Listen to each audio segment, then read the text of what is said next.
Hello everyone, once again welcome back to mathematics channel. हमने series start कर रखी थी समतलीय बलों के संतुलन हेतु विश्लेषिक प्रतिबंध के एग्जाम्पल्स की। 7 एग्जाम्पल अभी तक हमने कर लिए हैं। अब 8वां एग्जाम्पल हम डिस्कस करने वाले हैं। इससे प्रीवियस वीडियोस की मैंने प्लेलिस्ट की लिंक आई बटन में दे दी, आप वहां से जाके चेकआउट कर सकते हैं। अब चलते शुरू करते हैं 8वां एग्जाम्पल। एग्जाम्पल कहता है ABCDEF सम षटभुज है जिसका केंद्र O है। 1 2 3 4 5 6 परिणाम के बल ABCBCDEF व AF के अनुदिश क्रियाशील है। निकाय का O पर एक बल व बल युग्म में समानयन कीजिए और AB पर वह बिंदु ज्ञात कीजिए जिससे एकल परिणामी गुजरता है। तो अब अगर ये रहा हमारा समषटभुज, इसके हम शीर्षों को नामकरण कर देते हैं ABCDEF और यहाँ से ये हमारा एक्स एक्सिस हो गया, इसके परपेंडिकुलर वाई एक्सिस, ये हमारा मूल बिंदु जो इसका केंद्र है वह हो गया। अब यहाँ से प्रश्न के अनुसार दिया गया है AB के अनुदिश है परिमाण 1 का बल और CB के अनुदिश 2 का है और CD के अनुदिश 3 है, ED के अनुदिश 4 है, EF के अनुदिश 5 है व AF के अनुदिश 6 है। तो ये हमने यहाँ से इनके परिमाण के साथ दिशा लिख दी है। अब हम जानते हैं समबहुभुज के कोणों का योग हमारे पास होता है n-2 गुणा में 180। अब यदि हम यहाँ से देखें इसमें कुल 6 शीर्ष है तो 6 - 2 गुणा 180 ये तो कोणों का योग आ गया। यहाँ से हमने कोणों का योग लिखा है अर्थात इसमें इतने योग के कोण होंगे कुल। तो इसे यदि सरल करते हैं तो योग आएगा 4 गुणा 180। अब प्रश्न के अनुसार देखें तो यहाँ से इसमें कुल 6 कोण बन रहे हैं। तो 6 कोण बन रहे हैं तो यहाँ से हमारे पास इसमें 6 कोण बराबर होंगे। तो यहाँ से यदि इसका प्रत्येक कोण हम ज्ञात करना चाहें, प्रत्येक कोण आएगा 4 गुणा 180 बट्टे में कुल 6 कोण है तो बट्टे में 6 आएगा। 6 से 180 को काट देंगे 3 आ जाएगा, 30 आएगा। तो यहाँ से कोण का मान आ जाएगा 120। अब यहाँ से प्रत्येक कोण हमारे पास 120 डिग्री का होगा अर्थात यहाँ से यदि हम देखें तो यह कोण आ गया हमारे पास 120 डिग्री का। अब यदि हम यहाँ से देखें इसका प्रत्येक कोण 120 डिग्री का है तो यहाँ से ये इसका जो केंद्र है इसका अर्धक भी होगा। और यदि हम यहाँ से इस अनुसार ना देखना चाहें तो यदि हम यहाँ से देखें ये दोनों रेखाएं हमारे पास यहाँ से समांतर रेखा है, समांतर रेखा को तिर्यक रेखा काटे तो एकांतर कोण बराबर होते हैं अर्थात यहाँ से ये कोण हमारे पास 120 डिग्री का बनेगा। सरल रेखा पर बनने वाले कोणों का योग 180 होता है तो यहाँ से ये कोण आ गया हमारे पास 60 डिग्री। यही प्रक्रिया लगा के हम कह सकते हैं हमारे पास यहाँ से ये कोण भी 60 डिग्री ही आएगा। इसी प्रकार यह कोण भी हमारे पास 60 डिग्री होगा और इसके विपरीत यह कोण भी हमारा 60 डिग्री ही होगा। यहाँ से हमने अब कोण ज्ञात कर लिया और प्रत्येक कोण यहाँ से 120 डिग्री का है। कुछ इस प्रकार हो गया। अब यदि हम यहाँ से प्रश्न के अनुसार देखें तो हम यहाँ से जानते हैं अब यदि हम इसके बल के घटकों को यहाँ से वियोजित कर दे तो एक्स अक्ष में यहाँ से एक्स अक्ष में जो बीजीय योग आएगा यहाँ से बल होगा उसे हम कैपिटल एक्स से रिप्रेजेंट कर दें और वाई अक्ष पर जो बीजीय योग आता है उसे कैपिटल वाई से रिप्रेजेंट कर दे तो अनुदिश बल यहाँ से एक्स अक्ष के अनुदिश बल। तो सबसे पहले यदि अब हम यहाँ से देखें, हमने यहाँ से जैसे ये हमारे पास अब अगर हम डिटेल्स को काम में ले तो अब यहाँ से हमारे पास ये बल है। अब यदि हम यहाँ से देखें ये बल इस अनुदिश है तो यहाँ से यदि हम इसे आगे की ओर बढ़ाएं या फिर हम ये देख सकते हैं यहाँ से इस बल के लिए तो यदि हम इस रेखा को आगे की ओर बढ़ा दें तो यह हमारे पास यहाँ से कुछ इस अनुदिश जाएगी, इस प्रकार जाएगी यहाँ से और जो बल है हमारे पास यहाँ से इसी के अनुदिश है। तो यहाँ से यदि यह कोण 60 है तो ये कोण भी हमारे पास 60 डिग्री का ही होगा, सम्मुख कोण है। अब यहाँ से यदि इसको घटकों में वियोजित कर दे तो इस दिशा में जो घटक होगा वह हमारे पास क्या आएगा, इस बल का परिमाण 1 है तो यह आ गया हमारे पास 1 गुणा में कोस 60 आ गया जो कि विपरीत दिशा में जा रहा है। इसी प्रकार यहाँ से इस दिशा में जाएगा 1 गुणा साइन 60। ये हम यहाँ से इसे हमने एक्स अक्ष और वाई अक्ष के घटकों में वियोजित कर लिया है। यही प्रक्रिया हम यहाँ से इसके लिए दिखाएंगे। इस रेखा को भी यदि हम आगे बढ़ा दें तो यहाँ से ये कुछ इस प्रकार जाएगी, इस प्रकार जाएगी। तो जो एक्स अक्ष यहाँ से यह कोण 60 है तो यह कोण भी हमारे पास 60 डिग्री ही होगा। तो यहाँ से इस दिशा में तो घटक आएगा 2 कोस 60 डिग्री आ गया और इसके जो लंबवत घटक आएगा ये आएगा हमारे पास यहाँ से 2 साइन 60 आ गया।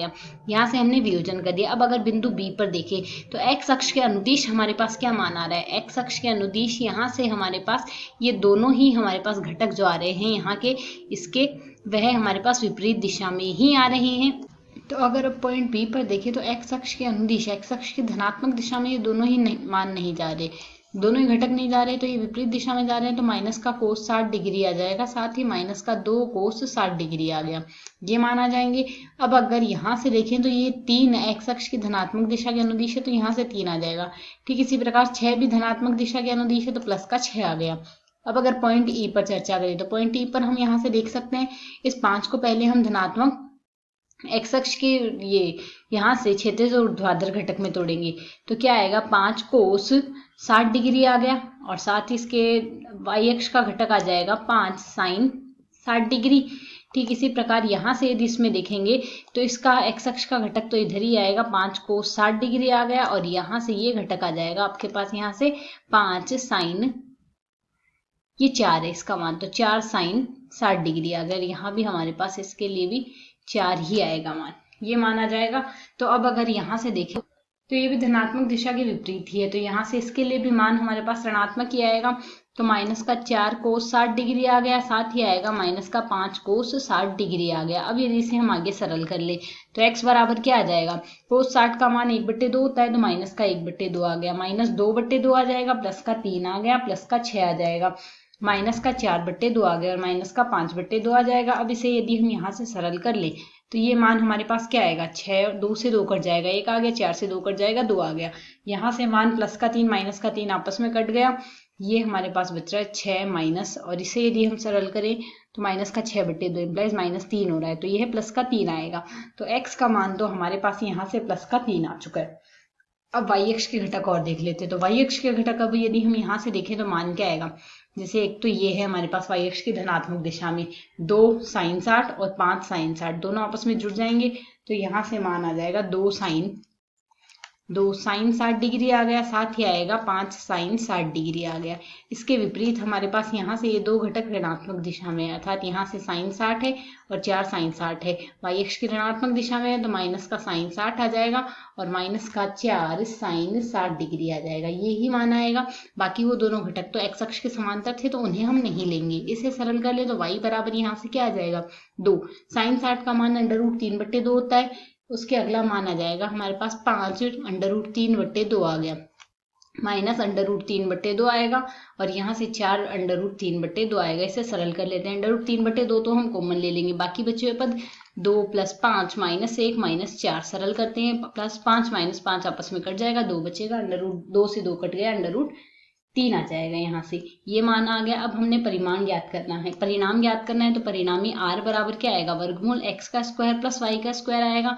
x का मान क्या है 3, तो 3 का स्क्वायर आ गया, प्लस में √3 का स्क्वायर आ गया, जो y का मान है। इसे यदि हम यहाँ से सरल कर ले तो मान क्या आएगा, 9 और 3 12, तो वर्गमूल 12 को यदि सरल करें तो मान हमारे पास r का यहाँ से क्या आ जाएगा, r बराबर, r हमारे पास परिणामी है, तो परिणामी r बराबर हमारे पास यहाँ से आ जाएगा, 12 को लिख सकते हैं 4 × 3, तो 4 का वर्गमूल 2 वर्गमूल 3 इकाई, ये हमारे पास यहाँ से परिणामी आ गया। अब हमने कोण बताना है, परिणामी की दिशा बतानी है, तो थीटा बराबर हमारे पास क्या होता है, थीटा बराबर होता है tan इनवर्स y/x होता है, तो y और x दोनों का मान रख देंगे, तो tan इनवर्स यहाँ से हमारे पास मान आएगा √3 में आएगा 3, इसे सरल करते हैं तो tan इनवर्स 1/√3 आ जाएगा, 1/√3 हमारे पास tan इनवर्स में मान होता है 30 डिग्री का, इम्प्लाइज थीटा इक्वल्स टू आ गया हमारे पास यहाँ से 30 डिग्री। अब अगर हम यहाँ से ये सारी दूरी, ये हमारे पास इसका केंद्र, ये दूरी हम a लेके चले यहाँ से, तो हमारे पास अब यदि मूल बिंदु के सापेक्ष आघूर्णों का बीजीय योग निकाले, तो मूल बिंदु के सापेक्ष आघूर्णों का बीजीय योग हमारे पास यहाँ से क्या आ जाएगा, आघूर्णों का बीजीय योग, तो g यदि हम यहाँ से निकाले आघूर्ण का बीजीय योग, यदि हम यहाँ से ये ज्ञात करें तो ये हमारे पास यहाँ से क्या आएगा, इसका बीजीय योग आएगा।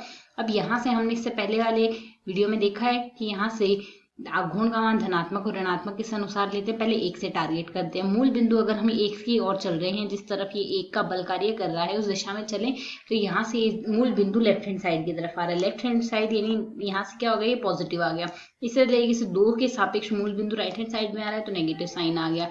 इसी प्रकार 3 के केस में लेफ्ट हैंड साइड में आ रहा है तो प्लस साइन आएगा, 4 के केस में राइट हैंड साइड में आ रहा है, इंप्लाइज नेगेटिव साइन आ गया, 5 के केस में लेफ्ट हैंड साइड में आ रहा है तो पॉजिटिव साइन आ गया, 6 के केस में right hand side negative sign आएगा और लंबवत दूरी सबसे ए ही है तो यहाँ से आ जाएगा ए। इसे सरल कर ले तो मान आएगा माइनस का 3a, आघूर्णों का बीजीय योग माइनस 3a आ गया। तो अब हमें प्रश्न के अनुसार करना क्या है, प्रश्न के अनुसार हमें यहाँ से क्या ज्ञात करना है। अगर यहाँ से देखें तो प्रश्न हमें कहता है यहाँ से ए बी पर वह बिंदु ज्ञात कीजिए जिसमें, और साथ ही एक बल युग्म में समानयन कीजिए और वह बिंदु ज्ञात कीजिए जिससे एकल परिणामी गुजरता है। तो यहाँ से हमने केंद्र ज्ञात कर लिया, जो केंद्र यहाँ से O है जो समषटभुज की भुजा से सबसे A दूरी पर है, और G तथा R को केवल एक परिणामी में बदला जा सकता है, और वो परिणामी हमारे पास डिस्टेंस कितनी लेगा ये हमें और ज्ञात करना है। तो ये दूरी लेगा G अपॉन R के इक्वल, G अपॉन R के इक्वल। तो G का मान हमारे पास यहाँ से क्या बना था, A √3 बना था, और यहाँ से R इक्वल्स टू हमारे पास क्या आ रहा है, 2 आ रहा है, ये तो आ रहा है यहाँ से। तो ये हमने मान कहाँ से निकाला, क्योंकि G का मान तो यहाँ से 3 है, हमारे पास संख्यात्मक मान 3 आ रहा है, और R का मान हमने यहाँ से क्या निकाला है, 2 √3। तो √3 से 3 को काट देंगे तो √3 बचेगा, A ऐसा कैसा आ गया, 2 आ गया। तो G अपॉन R का मान हमारे पास यहाँ से ये आ रहा है। अगर G अपॉन R का मान यहाँ से ये आ रहा है तो इसकी दिशा हमारे पास ये तो आएगा, हमारे पास परिणामी इस केंद्र से दूरी, इस परिणामी की केंद्र से दूरी हमारे पास यहाँ से इतने इकाई होगी, और साथ ही एक परिणामी जो होगा वो R के समांतर होगा। अतः परिणामी की जो क्रिया रेखा आएगी वो AB और AF के मध्य बिंदु से होकर जाएगी। तो हमने यहाँ से यह ज्ञात कर लिया है। आशा है समझ आया। धन्यवाद।